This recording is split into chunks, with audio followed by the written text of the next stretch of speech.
의 말씀입니다. 받들어 읽습니다. 아합이 엘리야가 행한 모든 일과 그가 어떻게 모든 선지자를 칼로 죽였는지를 이세벨에게 말하니 이세벨이 사신을 엘리야에게 보내어 이르되 내가 내일 이맘때에는 반드시 내 생명을 저 사람들 중 한 사람의 생명과 같게 하리라. 그렇게 하지 아니하면 신들이 내게 벌 위에 벌을 내림이 마땅하니라 한지라.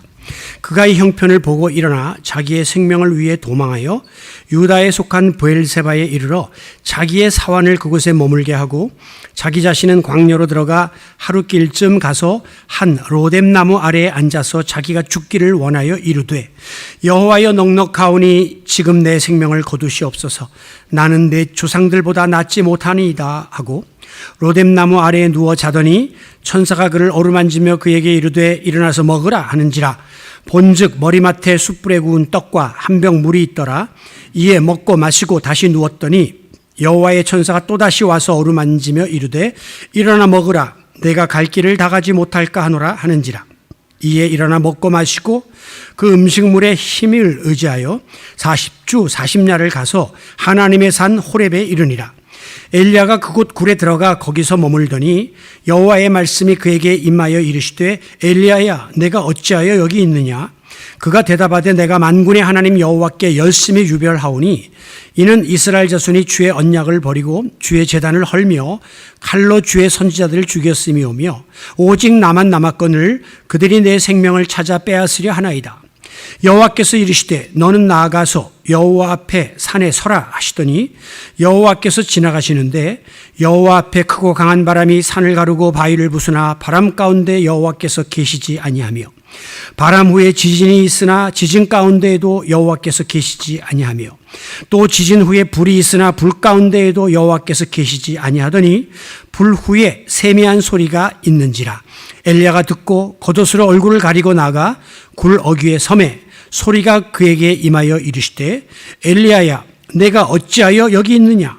그가 대답하되 내가 만군의 하나님 여호와께 열심히 유별하오니 이는 이스라엘 자손이 주의 언약을 버리고 주의 제단을 헐며 칼로 주의 선지자들을 죽였음이오며 오직 나만 남았거늘 그들이 내 생명을 찾아 빼앗으려 하나이다. 아멘.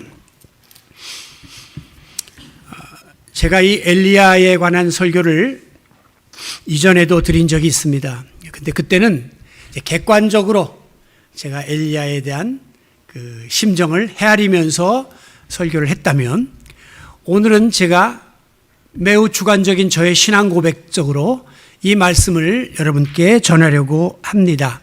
저는 지난 2주 동안에 평생에 경험해 보지 못한 정신적, 육체적인 고통을 겪었습니다. 심지어 이러다가는 내가 다시 목회를 못할 것 같은 그런 절망적인 생각이 들 정도였습니다. 극심한 두통과 또 불면, 정말 물 한 모금을 삼킬 수 없다고 하는 그 고통을 실감했고요.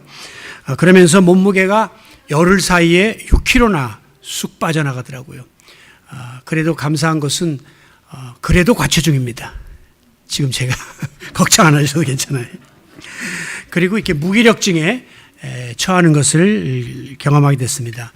이거 무슨 큰 병이 났나 보다라고 하는 불안한 예감과 함께 5만 가지 생각에 시달리면서 밤을 지새게 되었습니다.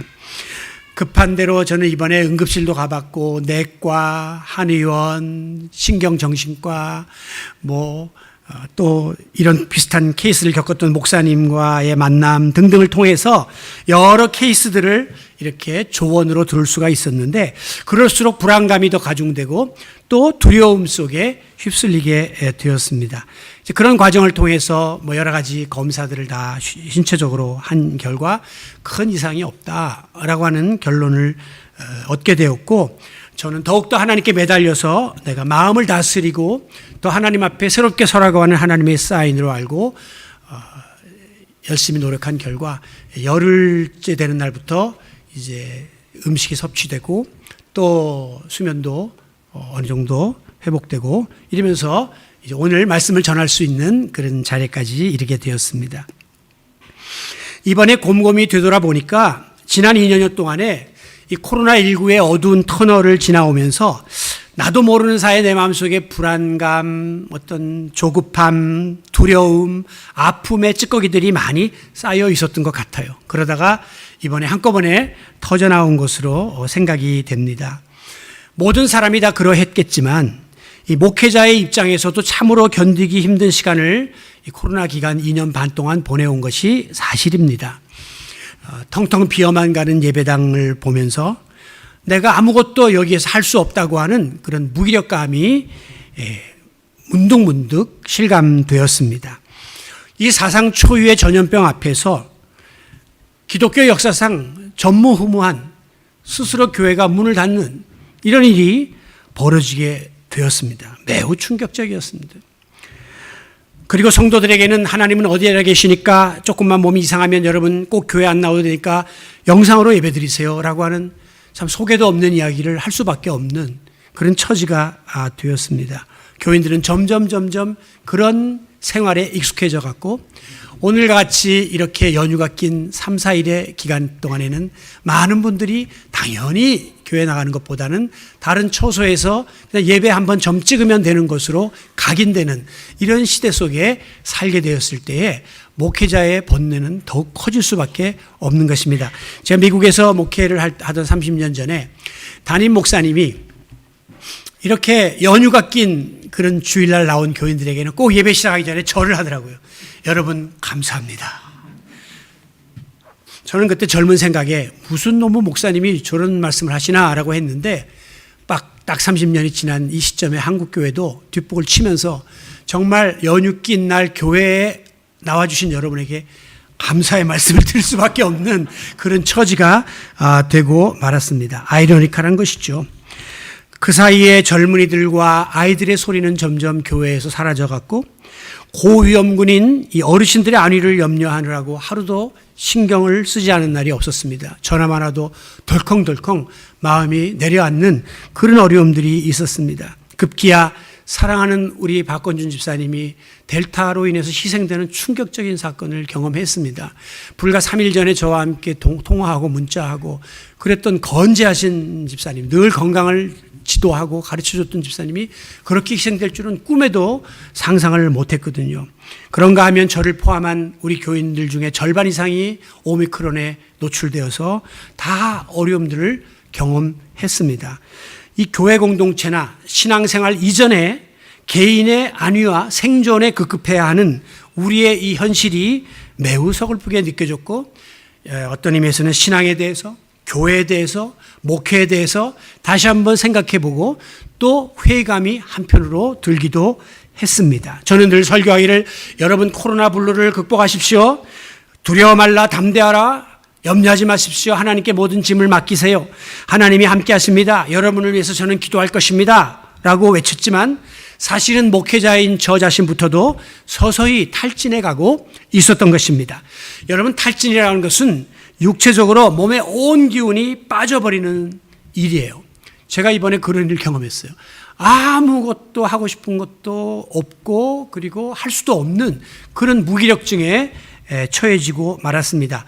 의학적으로 말하면 지속적인 스트레스와 과도한 업무로 신체적으로나 심리적으로 에너지가 고갈되고 면역력이 약화되며 건강상의 위험이 증가하는 그런 결과를 초래하게 된다고 합니다. 그 결과 피로감, 허탈감, 우울증, 자기 혐오, 무기력증 이런 데 빠지게 되는 거죠.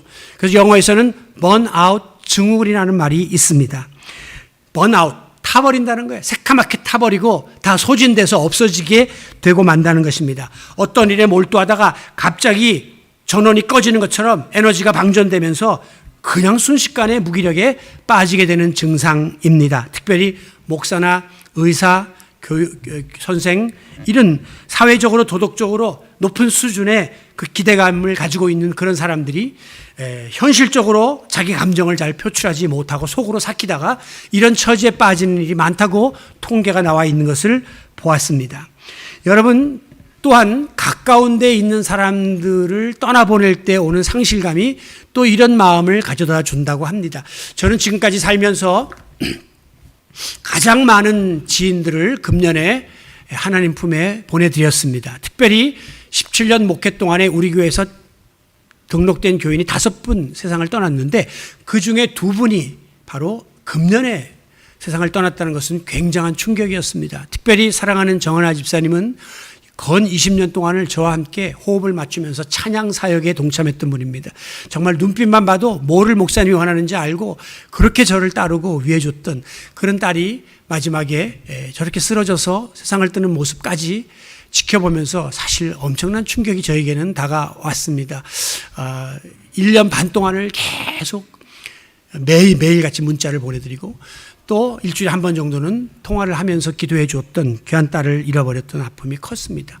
그런가 하면 또 저희 친척 중에 저희 집사람의 형부가 미국에서 고생하면서 일식집을 하면서 정말 은퇴할 연령이 되어서 지난번 갔을 때 이제 은퇴만 하면 내가 이제는 한국 가서 유람도 좀 하면서 지내겠다고 다짐했는데 그만 작년에 세상을 떴어요. 코로나 상황이라서 장례도 못 치르고 그리고는 그냥 장례식도 못해서 제가 영상으로 멀리 미국의 식구들만 모아놓고 장례를 치러드렸습니다. 그리고 바로 한 달 전에 그 유고를 모시고 와서 다시 이제 한국에 안장하는 그런 과정도 보았고 또한 제가 친하던 목사님 저와 함께 늘 교제하던 바로 가까이 있던 목사님도 이번에 세상 떴습니다. 그리고 목사님 사모님도 세상 뜨고 너무 많은 분들이 7명이나 이번에 다리 건너도 아니고 직계 계통에 7분이 세상을 뜨는 걸 보면서 너무나 제가 마음속에 힘이 빠졌던 것 같습니다.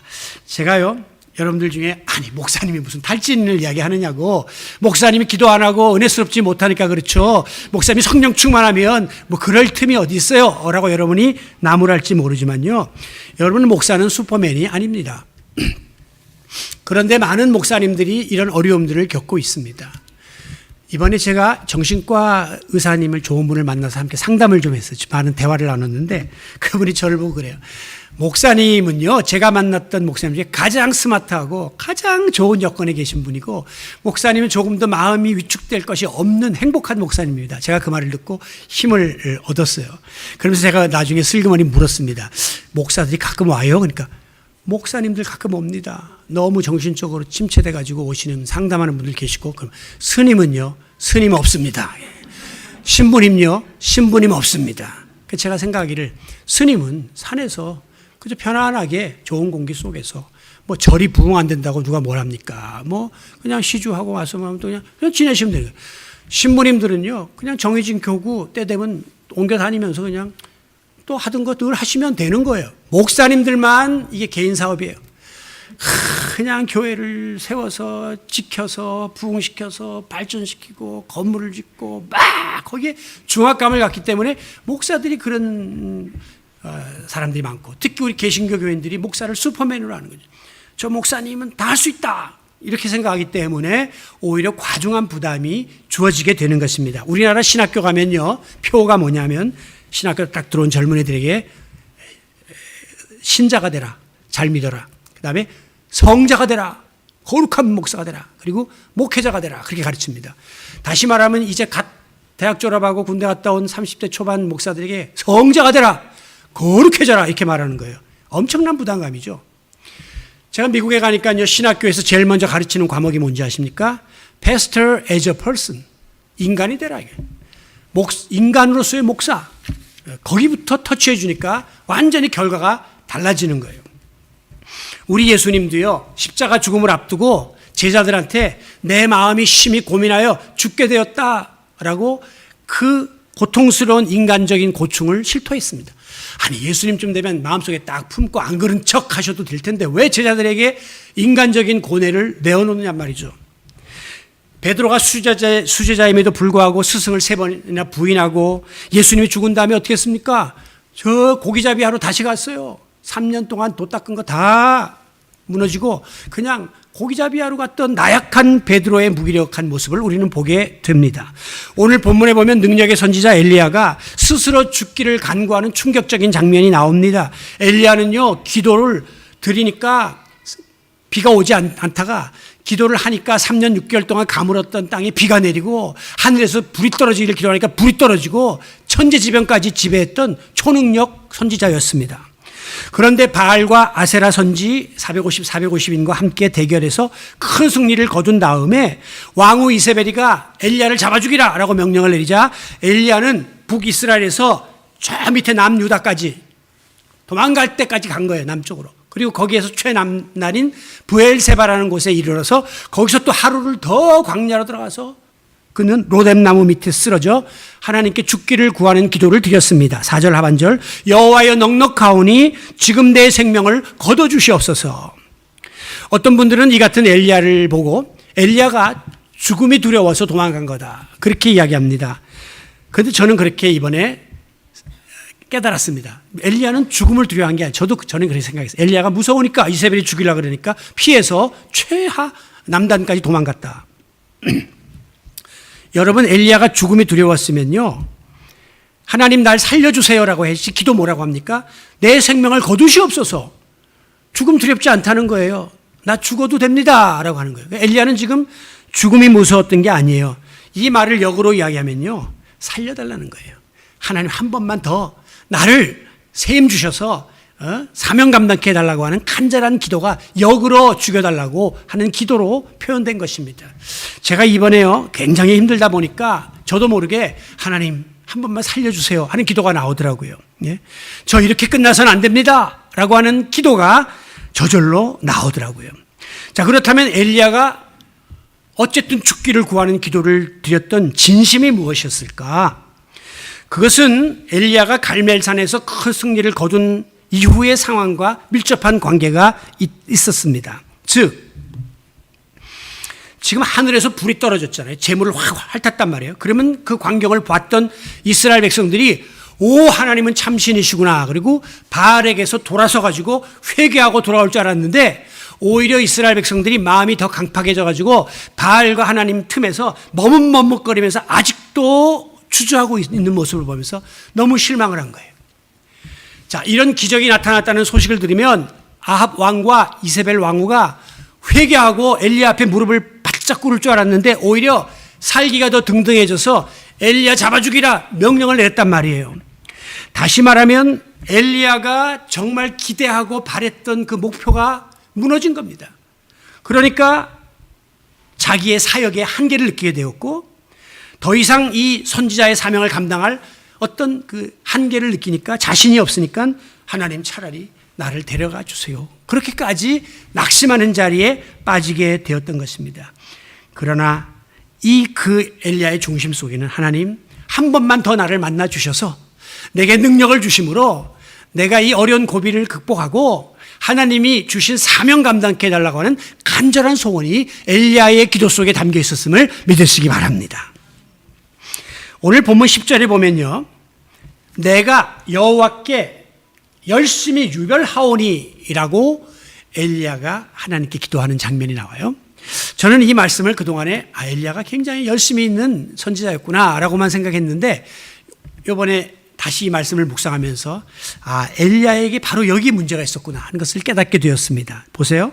그 말은 뭐냐면 내가 다른 사람보다 유별나게 하나님을 열심히 믿고 또 옛날 성경에 보면 특심하오니 특별한 마음으로 믿었고 열정적으로 섬겼습니다 라고 세 번역에서는 말씀하고 있습니다. 근데 가만히 보니까 주인공이 누구냐면 내가 섬겼다는 거예요. 내가 하나님을 열심히 믿었다는 거예요.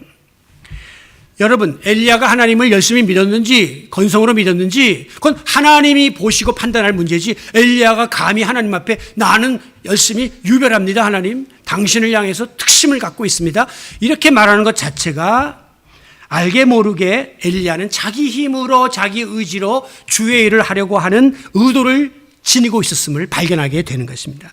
오늘 우리 주의 종들을 비롯해서 또 우리 성도들이 하나님의 일을 한다고 할 때 이 함정에서 벗어나야 돼요. 여러분이 믿는 거 아니에요. 여러분이 열심히 봉사하는 거 아니에요. 근데 거기에 대한 어떤 보상을 기대하기 때문에 항상 시험에 들고 나중에 낙심하게 되는 것이죠. 어떤 목표를 정해놓고 엘리야는 내가 이번에 어떻게 해서 바알 선지자 아세라 선지자 이기고 그 다음에 백성들 다 돌아오고 아합과 이세벨이 돌아오고 자기 목표가 있었어요. 그런데 그게 깨졌잖아요. 안 돌아와. 더 잡아 죽이려고 해. 그러니까 절망하면서 자기 만족을 위한 사역을 엘리야가 알게 모르게 하고 있었던 것을 보게 됩니다. 오늘날 저를 포함한 많은 목사들이 자기 힘으로, 자기 재능으로, 자기의 어떤 그 머리로, 노력으로, 열정으로 목회를 하려고 하는 경우가 참 많습니다. 앞서 말씀한 것처럼 개신교가 특히 그래요. 툭하면 그냥 교회 개척하고 툭하면 나가서 자기가 자기 사람들 모아서 자기 스타일의 목회를 하려고 하는 거예요. 그러다 보니까 목표가 뭡니까? 교회 성장, 교회 부흥, 교회 건축, 이게 목표입니다. 그러다 보면 눈에 보이는 외적인 요인에 급급하다 보니까 그게 안 이루어지면 순식간에 무너지는 거죠. 좌절하는 거죠. 그리고 포기하는 자리에 빠지는 것입니다. 그리고 교인들이 나를 어떻게 평가할까? 라고 하는 다른 사람의 눈에 대한 두려움을 품게 되는 것입니다. 저 역시 우리 드림의 교회를 개척한 지 17년 차가 되는데, 27년쯤 되면 이제 어느 정도 안정된 목회를 할 것으로 기대했습니다만은 여전히 돌발 변수들이 계속해서 일어나는 것을 보면서 참 솔직히 낙심될 때가 많았습니다. 이만하면 뭐 그렇게 모자라는 목사 같지도 않고 못된 사람 같지도 않고 괜찮은 것 같은데 왜 하나님께서는 이렇게 목회 현장 속에서 어려움을 주시는가라고 하는 생각에 자괴감이 들 때가 있고 나의 무능함을 다시 한번 뼈저리게 느낄 때도 있었습니다. 설상가상으로 이 코로나 사태가 장기화되면서 침체와 어려움이 더욱 가중되어 왔습니다. 여러분, 한국교회는 목사님들끼리 모이면 더 이상 부흥이 아닌 생존이 큰 과제다 하는 말을 합니다. 이제 한국교회 앞날에 부흥 이런 말은 빼라는 거예요. 생존, 교회가 존재할 수 있는 것만으로도 감사하라.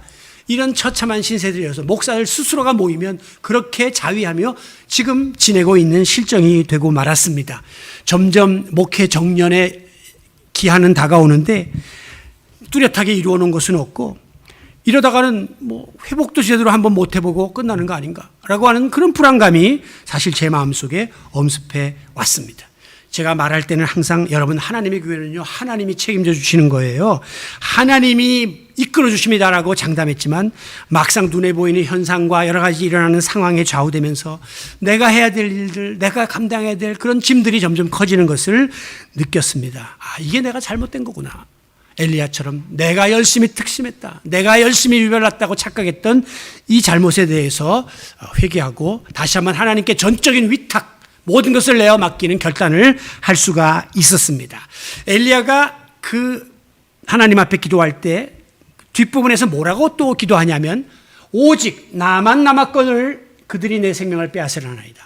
자기밖에 이제 남은 사람이 없다라고 이렇게 하나님께 하소연을 해요. 그런데 이것은 사실이 아니었습니다.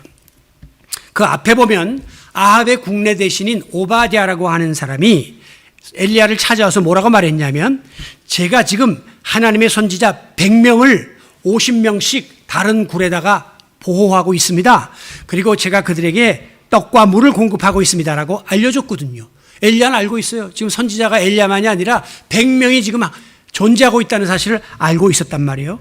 그럼에도 불구하고 하나님 앞에서 왜 나밖에 안 남았습니다 라고 이렇게 절박함을 하소연한 것입니까? 그만큼 자기가 지금 외롭고 힘들고 고통스럽다는 것을 하나님께 아뢰인 것이죠. 실제로 오늘 본문 뒤에 보면 18절에 하나님께서는 이렇게 말씀합니다. 내가 이스라엘 가운데 아직 바알에게 무릎 꿇지 아니한 7,000명을 남겨놓았다라고 말씀합니다. 선지자는 100명, 그리고 이스라엘 백성이 다 바알한테 무릎 꿇은 것 같지만 그 중에 7,000명은 아직도 신앙의 절개를 지키고 있으니까 너의 지원군이 많아. 그러니까 낙심하지 마라고 말씀하신 것입니다. 제가 이번에 어려움을 겪을 때 가장 힘든 것이 홀로 있는 밤이었습니다. 홀로 잠 못 이루어 뒤척일 때가 가장 외롭고 두렵더라고요. 그런데 저는 그때마다 사랑하는 우리 드림의 교회 성도들을 떠올렸습니다. 그들은 나를 위해서 기도하고 있고 응원하고 있고 중보하고 있다는 사실을 믿었기 때문에 넉넉히 감당해 나갈 수가 있었던 것입니다. 만약에 제가 그런 동행에 대한 확신이 없이 지금 나 혼자 남아서 나 혼자서 지금 이 어려움을 겪고 있다라고 생각한다면 아마 이겨내기가 어려웠을 거예요. 그런 의미에서 여러 모양으로 여러분에게 심려를 끼쳐도 죄송하지만 또 한편으로 저를 위해서 기도할 수 있는 시간들을 가지게 된 것에 대해서 감사를 드립니다. 아울러 이제 제가 남은 사역의 기간이 법적으로 한 4년 반 되는데 여러분들 끝까지 정말 함께 곁에서 힘을 북돋아주고 동행하는 동역자들이 되시길 주님의 이름으로 부탁드립니다. 툭하면 어떤 교회 좋다. 여러분, 좋은 교회라는 게요, 그게 다 사람들이 모인 공동체이기 때문에 들어가 보면 다 거기서 거기지 그렇게 해 아래 완벽한 교회가 없어요. 어떤 목사님이 용하고 능하다.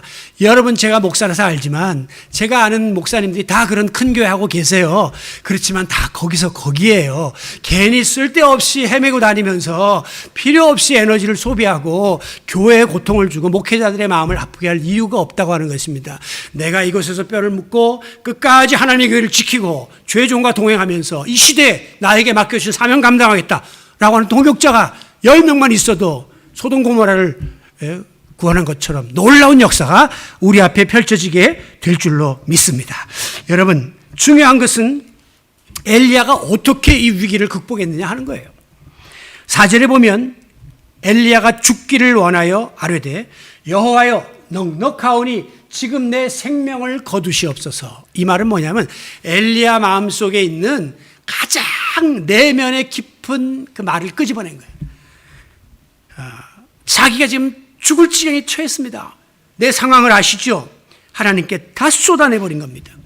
여러분들이 때때로 너무 지치고 힘들고 심신이 괴로울 때, 이거 누구한테 좀 말할 상대라도 있으면 내가 좀 좋을 텐데 라고 하는 생각을 할 때가 있죠.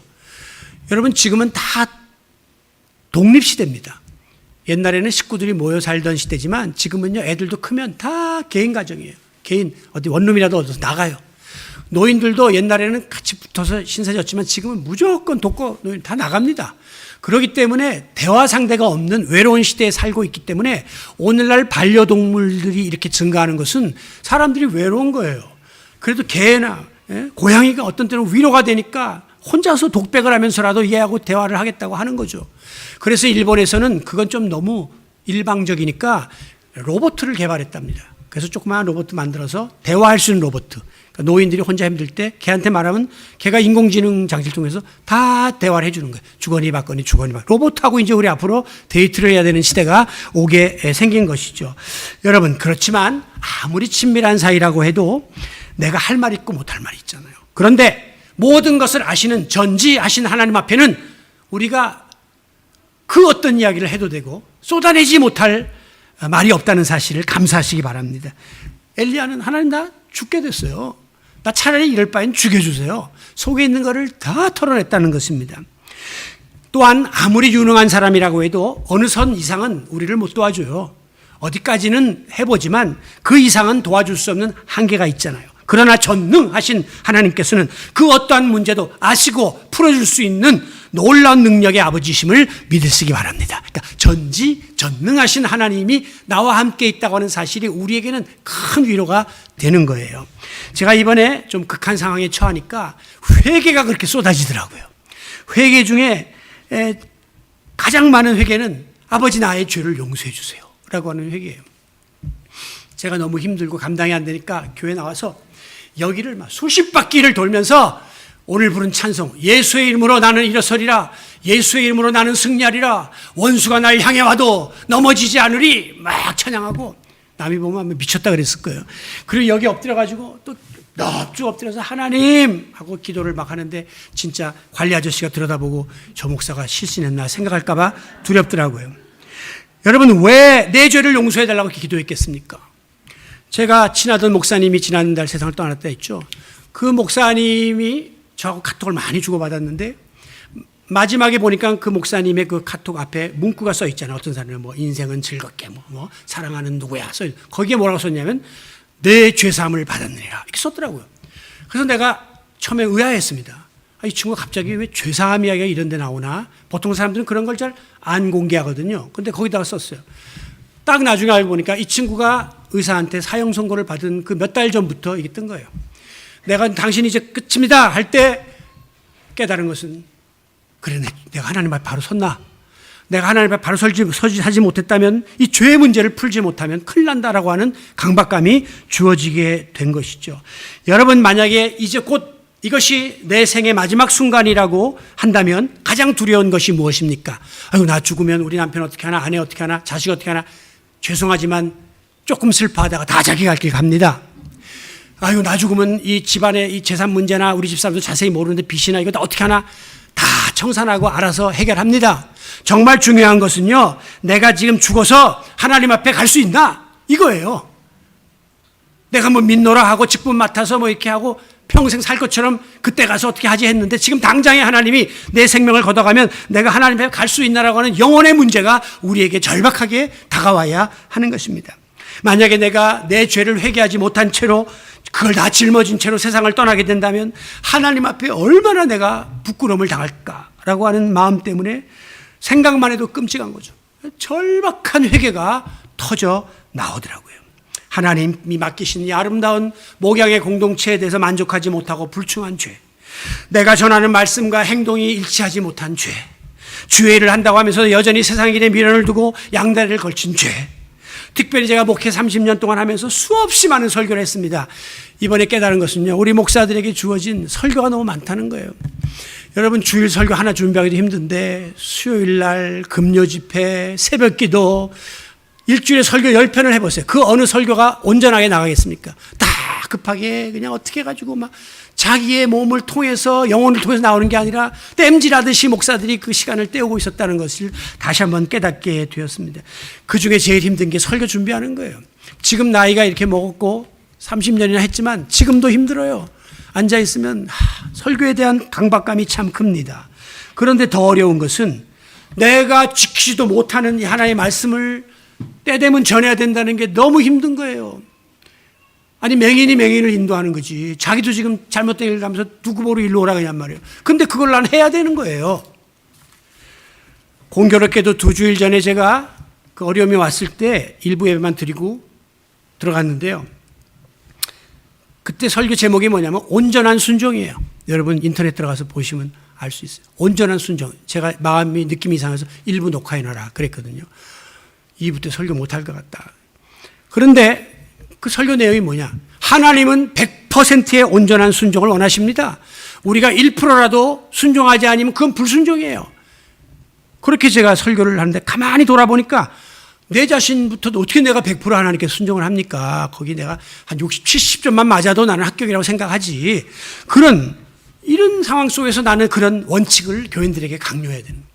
그러면서 사울 왕도 온전히 순종하지 못하고 아말렉 사람들 왕을 살려놨다가 폐위당했습니다. 아나니아 삽비라 온전히 순종하지 못하고 판돈의 일부를 훔쳤다가 즉사했습니다. 내가 누구를 비난합니까? 그 모든 잘못을 제가 하나님 앞에 회개했습니다. 그 말은 내가 완벽할 수 없으나 최대한 그렇게 살려고 애쓰고 몸부림치는 그 강도가 옛날보다 약해지고 있다는 거죠. 목회 연륜이 많아질수록 세상 말로 말하면 타성이 젖어가지고 자꾸 그걸 다시 내가 회복해야 되겠구나 하는 것을 깨닫게 되었습니다. 여러분, 매 순간이 나의 삶의 마지막이 될 수 있다고 하는 절박한 심정을 가지고 주님 앞에 회개에 힘쓰고 그리고 주님 앞에 내 모든 건 내어놓고 언제 내가 하나님 앞에 부르심을 받더라도 부끄러움 없이 설 수 있는 성도 여러분들이 되시기를 바랍니다. 마지막에 중요한 것은 그렇다면 하나님께서 탈진 상태에 빠진 엘리야를 어떻게 회복시켜 주셨는가라고 하는 것입니다. 여러분, 우리 자녀가 부모에게 어려움을 이야기하면 그 순간에 그 어려움은 부모에게로 전가됩니다. 몰랐던 부모가 어제까지는 편했는데 오늘 그 말 듣고 난 다음부터는 가슴이 철렁 앉아갖고 밥이 안 먹히고 잠이 안 오기 시작하는 거죠. 책임이 전가됐기 때문에. 목회하면서 힘든 것 중에 하나가 책임의 전가예요.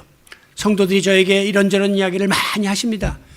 모를 땐 좋았는데 알고 나면 그때부터는 저는 엄청난 스트레스를 받기 시작하는 겁니다. 여러분 모두의 문제가 나의 문제가 되어가지고 눈만 뜨면 어떻게 하죠 집사님, 어떻게 하죠 장로님, 어떻게 하죠 권사님. 이게 보통 스트레스가 아니에요. 물론 건성으로 대강 목회하려면 뭐 듣고 그러세요 주님의 은혜가 함께 하시기 바랍니다 그리고 잊고 나는 내 생활하면 돼요. 그러나 그런 목사가 되기 싫어서 어떻게 해서라도 성도들을 위해서 함께 동행하고자 하니까 이 모든 것들이 이 마음속에 오면서 그것이 나의 기도 제목으로 승화되는 그런 유익이 또한 있죠. 그러면서 부모는 이 문제를 어떻게 하면 풀어줄까 하는 일에 올인하게 되는 것처럼 지금 엘리야가 와서 아버지 나 죽여주세요 하고 하는 건 하나님이 알았어. 이게 응석 부리는 거구나. 너무 힘드니까 나를 협박하듯이 지금 이렇게 이야기하는 거구나. 알고 하나님은 비상이 걸렸습니다. 그래가지고 이제 엘리야를 다시 일으켜 세울 작업에 돌입하시는데 4절에 보면 천사가 그를 어루만지며 이르되 목사님 4절 그에게 뭐라고 말했냐? 일어나 먹으라. 천사가 나타나 천사를 보내서 터치, 러빙 터치, 사랑의 쓰다듬음을 주신 거예요. 우리가 옛날 어릴 때 배 아파 엄마 그러면 엄마가 엄마 손 약손 이러면 나도 모르게 스르르 잠이 들었습니다. 엄마 손에서 무슨 기가 나와서 사실 그게 고쳐졌다기보다는 내가 마음이 평안해진 것이죠. 우리 하나님의 이 사랑의 스킨십이 이 하나님의 자녀들에게 터치되십니다. 여러분 다니엘서 10장에 보면 두려운 환상을 본 다음에 벌벌 떨던 엘리야가 온몸에 힘이 빠져서 얼굴을 땅에 대고 그냥 넙죽 엎드려져 가지고 깊은 잠이 들었습니다. 그때 보니 한 손이 나타나서 다니엘을 어루만졌다라고 했습니다. 그 손이 뭡니까? 하나님의 치유하시는 손길, 예수 그리스도의 피 묻은 손길, 성령님의 능력의 손길인 줄로 믿습니다. 이 시간에도 연약해진 여러분의 육체와 상처받은 여러분의 마음을 주님께서 사랑의 손길로 어루만져 주심으로 새 힘이 회복되는 귀한 은혜가 있어지기를 축복합니다. 여러분 오늘 6절에 보면 천사는 엘리야에게 숯불에 구운 떡과 물 한 병을 마셔라 먹어라 그랬습니다. 7절에 보면 또 음식을 제공하면서 일어나 먹어라 내가 갈 길을 다 가지 못할까 하노라. 하나님은요 이렇게 추상적인 거 허황된 그런 것을 채우는 분이 아니라 지금 힘없어서 들어오는 사람한테는 떡 가져다 주시고 물 가져다 주시는 분이라는 거예요. 우리의 현실적인 문제를 구체적으로 아시고 해결해 주신다고 하는 것입니다. 이전에도 보면요 엘리야가 아합의 추격을 피해갖고 그릿 시냇가라는 곳에 숨었는데 그때는요 하나님이 까마귀를 동원해가지고 떡과 고기를 제공해요. 까마귀가 아무리 머리가 나빠도 여러분 고기 있으면 지가 먹지 이걸 갖다 줍니까? 까마귀가 원래 고기 뜯어 먹거든요. 그런데 그대로 가서 엘리야에게 전해주도록 하나님이 역사했다는 것이에요. 그런가 하면 이 가뭄으로 인해서 시냇물이 마르게 되자 이번에는 숨어있는 엘리야를 사르밧 과부가 가뭄이 끝날 때까지 통의 가루와 병의 기름을 하나님이 계속 공급해 주셔갖고 엘리야를 봉양하도록 그렇게 만들어 주셨어요. 하나님은 아주 구체적으로 섬세하게 우리의 삶 속에 개입하시고 우리를 배려해 주시는 분이십니다. 그래야 엘리야가 힘을 얻어서 다시금 회복할 것 같으니까 결국 이 모든 음식물의 힘을 의지하여 8절에 보면 40주 40야를 걸어서 하나님의 산 호렙에 도달하게 되었습니다. 날아간 게 아니라 걸어서 하나님이 주시는 물질을 음식을 공급받고 건강을 회복해서 그는 호렙산에 당도하게 된 것입니다. 호렙산은 모세가 하나님을 만났던 산, 십계명을 받았던 산, 하나님이 임재하시는 곳을 뜻하는 것입니다. 그래서 거기서 엘리야는 하나님을 만나는 하나님의 임재를 경험하게 됐습니다. 오늘로 말하면 성령의 임재를 경험하게 된 것입니다. 11절에 보니까 여호와의 산 앞에 딱 엘리야가 섰는데 하나님이 지나가셨습니다. 크고 강한 바람이 지나가는데 하나님 거기 안 계셨습니다. 지진이 일어났는데 거기 안 계셨습니다. 불이 떨어졌는데 거기도 안 계셨습니다. 우리가 오순절날 성령이 임할 때 보면 강하고 급한 바람 같은 불 같은 그곳에 성령이 임했는데 엘리야에게 임한 성령은 그런 가운데 있지 않았어요. 그럼 언제 임했느냐? 그 모든 것이 지나간 다음에 세미한 음성 가운데 하나님이 다가오셨습니다. 9절 뭐라고 말씀하냐면 엘리야야 내가 어찌 여기 있느냐 라고 말씀했습니다. 기껏 하나님이 오셔서 하시는 말씀이 내가 너에게 힘을 주겠다 막 이런 게 아니라 너 왜 지금 여기 있냐 라고 묻습니다. 이 질문을 우리가 떠올릴 때 생각나는 것이 아담이 범죄하고 숲속에 숨었을 때 하나님이 아담아 내가 어디 있느냐 라고 묻던 그 음성이에요. 그건 뭐냐면 네가 있던 본연의 자리를 너 떠났구나. 엘리야는 지금 선지자로서 사역을 해야 되는데 사역지를 떠나서 왜 지금 이렇게 죽겠다 그러고 탈진해서 난리를 치느냐라고 은연중에 그의 마음을 책망하시면서 다시 돌아가라. 사역을 회복하라 라고 하는 사역 회복의 명령을 내리신 것입니다. 그러면서 그 뒤에 15절 이하에 보면 엘리야가 해야 될 사역에 대해서 하나님이 구체적으로 말씀해 주셨는데 너는 내 길을 돌이켜 다시 사역지로 가서 광야를 통해 다메섹으로 가서 하사엘에게 기름을 부어 아람 왕이 되게 하고 예후에게 기름을 부어 이스라엘 왕이 되게 하고 엘리사에게 기름을 부어 후계자가 되게 하라. 그러면 엘리야가 해야 될 하나님의 사역이 산더미 같았어요. 그런데 너 지금 이러고 있으면 안 돼. 빨리 돌아가서 할 일 해. 너 왜 여기 있냐? 네가 가야 될 자리에 가라. 이렇게 말씀을 하신 것이죠. 마치 베드로에게 예수님 부인하고 예수님 죽은 다음에 시리에 빠져가지고 다시 고기나 잡고 있던 베드로에게 부활의 주님이 나타나서 내 양을 치라, 내 양을 먹이라 라고 다시금 그에게 새로운 목양의 사명을 맡기신 것 같은 회복의 은혜가 엘리야에게 임한 것입니다. 오늘 이 같은 회복의 은혜가 저와 여러분에게 임하시기를 주님의 이름으로 축원합니다. 말씀을 마무리합니다. 오늘 우리는 참으로 어려운 시대를 살아가고 있습니다. 아마도 코로나 이전으로 돌아가기는 어렵다는 사람들의 말이 맞을 것 같아요. 뭐 원숭이 두창 이런 게 또 나오잖아요. 그런가 하면 코로나19의 후유증이 만만치가 않습니다. 아직까지 우리가 이제 이 태풍의 그 경로에 지금 들어있기 때문에 몰라서 그렇지 이제 태풍의 눈에 들어가면 완전히 뒤집어지는 일이 벌어질 수 있다는 거예요. 오죽하면 대통령이 뭐 정치적인 질문하니까 지금 정당의 유불리를 따질 때가 아니라 지금 이 경제의 위기에 태풍의 바람이 지금 불어치는 걸 모르십니까 여러분? 이라고 경고할 정도였겠습니까? 우크라이나 사태를 보시죠. 결국 마지막에 강대국들은 손을 떼는 겁니다. 지들끼리 싸움 붙으면 핵전쟁 나니까 한 나라가 없어지든 한 나라가 뺏기든 손 빼는 거예요. 우리는 그런 절체절명의 위기 속에 지금 있고 북한은 저렇게 핵까지 개발했기 때문에 만약에 손 다 떼고 우리끼리 붙으면 우리는 아무리 경제력이 있어도 먹힐 수밖에 없는 거란 말이죠. 이런 여러 가지 어려운 일들이 있습니다. 한국 교회의 앞날은 더더욱이 비참합니다. 목회자들부터 다 용기를 잃었고 성도들도 스스로 자괴감에 빠져 있고 이제 한국 교회는 끝났다라고 이야기할 정도니까요. 여러분, 우리가 살고 있는 이 세상은 마치 예루살렘에서 여리고로 가는 길과 같다라는 생각을 해보게 됩니다. 예루살렘에서 여리고 가는 길은요, 너무나 계곡이 험난하고 너무나 그 황량한 그 광야이기 때문에 사람들이 가기를 싫어해요. 그리고 거기는 산적대들이 강도들이 들끓고 있는 곳이기 때문에 위험이 도사리고 있습니다. 그럼에도 불구하고 오늘 내 마음대로 그 길을 회피해서 돌아갈 수 없는 것이 우리 인생사입니다. 내가 원치 않는 길이지만 그 길 가야 먹고 살아요. 내가 원치 않는 길이지만 그 길 가야 지금 나는 할 수 없이 이 과정을 통과해야 되니까 우리가 그 위험한지 알지만 지금 여리고로 가고 있단 말이죠.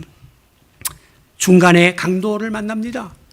그래서 피투성이가 되어갖고 방치됐는데 성경에 보면 그 곁을 지나던 제사장도 바리새인도 레위인도 다 얼굴을 돌리고 외면합니다. 무슨 뜻입니까? 오늘로 말하면 잘 믿는다고 생각하던 목사도 뭐 장로님, 교인들 주여주여하고 성도님 하던 그분들이 다 떠나는 날이 온다는 거예요. 다 외면한다는 거예요, 인간은. 그러나 마지막에 그를 치유해 준 사람은 선한 사마리아 사람이었습니다.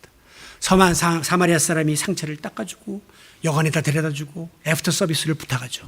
바로 이 선한 사마리아인이 예수 그리스도입니다. 오늘 우리의 희망은 세상에 있지 않습니다. 세상 사람에 있지 않습니다. 오늘도 진정 우리의 모든 아픔을 회복시켜 주시고 치유해 주실 분은 예수 그리스도밖에 없음을 깨닫고 주님 앞에 더 가까이 나아가 어렵고 힘들수록 주님께 모든 것을 내어 맡기는 신실한 믿음의 용사들이 되시기를 바랍니다. 사랑하는 성도 여러분, 연약한 인간은 누구나 어떤 이유로든지 간에 낙심하고 실패하고 절망하고 탈진할 수 있습니다.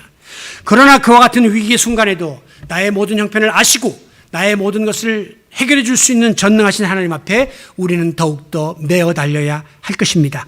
이사야 55장 6절 말씀처럼 너희는 여호와를 만날 만한 때에 찾으라. 가까이 계실 때에 그를 부르라. 여러분이 가장 어려운 그 순간이 바로 하나님을 만날 만한 때입니다. 여러분이 가장 절망 가운데 처해 있는 그 순간이 바로 하나님이 가장 나에게 가까이 와 계신 때라는 사실을 깨닫고 주님께로부터 세임과 위로와 회복을 경험하는 여러분들이 되시기를 바랍니다. 결국 엘리야는 그의 생애 가장 절망적인 순간에 하나님을 만나기를 갈망했고 하나님께 자기의 모든 것을 쏟아내므로 영육간의 치유를 받고 회복을 받았습니다. 그리고 그는 다시금 자기의 사역지로 돌아가서 마지막 순간까지 충성스럽게 선지자로서의 사명을 감당하다가 엘리야는요, 죽음을 보지 아니하고 들림받는, 승천하는 옛날 선지 엘리야 병거 타고 하늘에 올라가던 이를 기억합니다. 놀라운 축복의 주인공이 되었습니다. 그 누가 로뎀나무 밑에 쓰러져서 나 죽여달라고 하던 엘리야입니까? 그 모습은 사라지고 강건한 엘리야로서 하나님 곁에 동행하는 축복의 주인공이 되어서 엘리야와 에녹 두 사람만 살아서 들림받는 위대한 축복을 받게 된 것입니다. 오늘은 성령 강림 주일입니다. 이 시간 영육간의 문제로 여러 가지 어려움에 처해 있고 탈진한 우리에게 호렙산에서 세미한 소리 가운데 임했던 하나님의 영, 살리는 영, 회복의 영, 그 성령의 기름이 우리 모두 가운데 흠뻑 부어짐으로 새힘 얻어 우리에게 맡겨진 앞날을 향하여 힘있게 헤쳐나가는 우리 드림의 모든 가족들과 교회 공동체가 되시기를 예수님의 이름으로 축원합니다. 존귀하신 아버지 하나님 감사합니다. 어렵고 힘든 순간도 있었지만 하나님이 깨달음을 주시고 새 힘을 공급하여 주심으로 오늘 또다시 감사함으로 간증할 수 있도록 축복해 주신 아버지 감사합니다. 우리는 지금 하나님을 믿습니다. 우리는 종교 생활하는 것이 아니라 정말 믿음 생활, 신앙 생활을 하고 있습니다. 이 살아계신 하나님의 능력을 마음껏 누리게 하시고 우리 모든 성도들이 어렵고 힘들 때마다 주님께 나아가 아뢰이고 주님이 우리 가운데 세밀하게 역사하시고 간섭하시며 이끌어주시는 은혜를 힘입어 회복의 역사를 경험하는 복된 공동체가 되게 하여 주시옵소서. 예수님의 이름으로 기도하옵나이다. 아멘.